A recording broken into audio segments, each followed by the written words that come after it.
Hello everybody. For the first time, I want to introduce myself to you. My name is Latisa Safa Maura.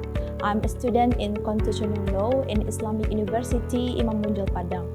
Pada kesempatan kali ini, dalam tugas tengah semester Hukum HAM, saya akan menjelaskan kepada rekan-rekan semuanya tentang the principle of human right atau prinsip-prinsip hukum dalam HAM.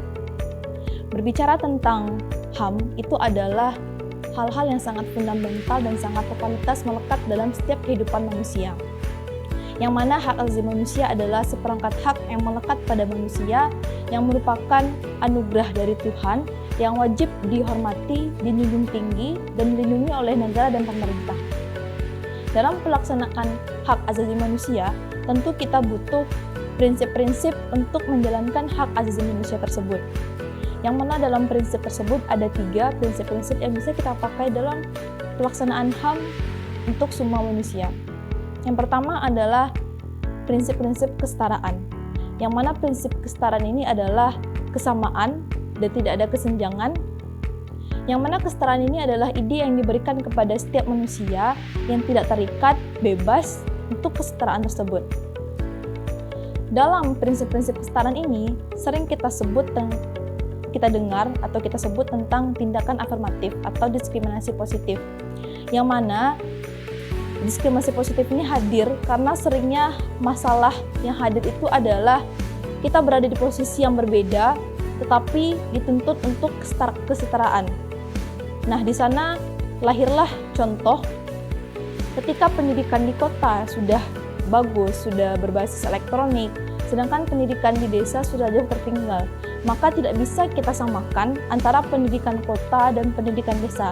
Dan tidak salah kita berikan suplai lebih ke pendidikan desa sehingga tercapainya kesetaraan tersebut antara pendidikan kota dan desa. Nah, di sanalah bisa kita lakukan tindakan afirmatif positif sehingga prinsip kesetaraan tersebut tercapai dalam penegakan HAM di seluruh penjuru di dunia.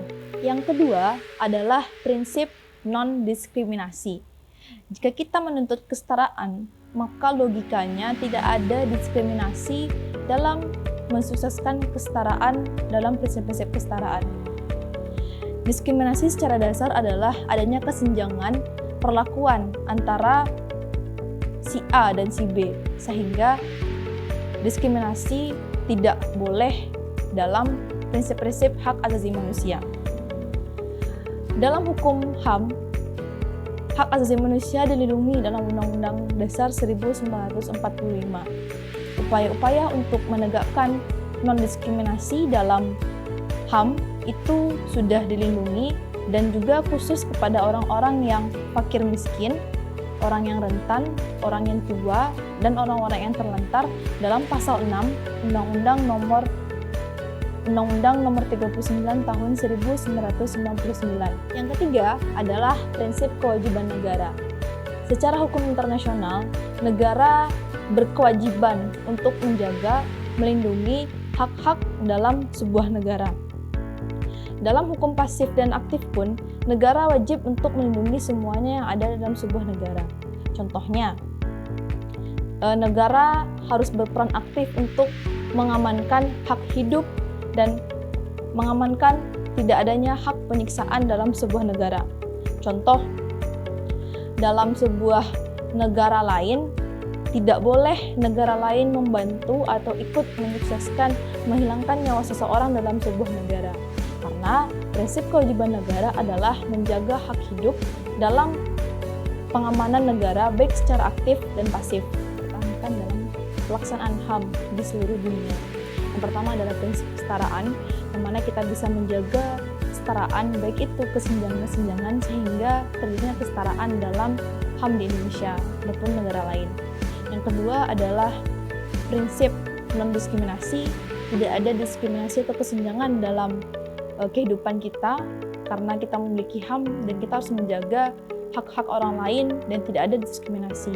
Yang ketiga adalah prinsip kewajiban negara yang mana bisa kita pakai untuk hal-hal ketentuan-ketentuan yang lain yang bersifat menjaga secara aktif dan pasif hak hidup seluruh warga negara di Indonesia dan negara lain. Dan untuk bersama-sama kita pahami hak asasi manusia adalah seluruh kewajiban kita untuk sama-sama menjaga, karena orang lain memiliki hak hidup dan kita juga punya hak hidup. Jangan sampai kita menginjak-injak HAM orang lain sehingga kita tidak terpikir dengan apa yang ingin kita lakukan, sehingga HAM tersebut bisa menjatuhkan diri pada diri kita sendiri. Dan marilah kita sama-sama menjaga hak asasi manusia sehingga kehidupan di negara kita dan negara lain pun bisa sama-sama saling terjaga, aman, tentram, dan damai. Terima kasih.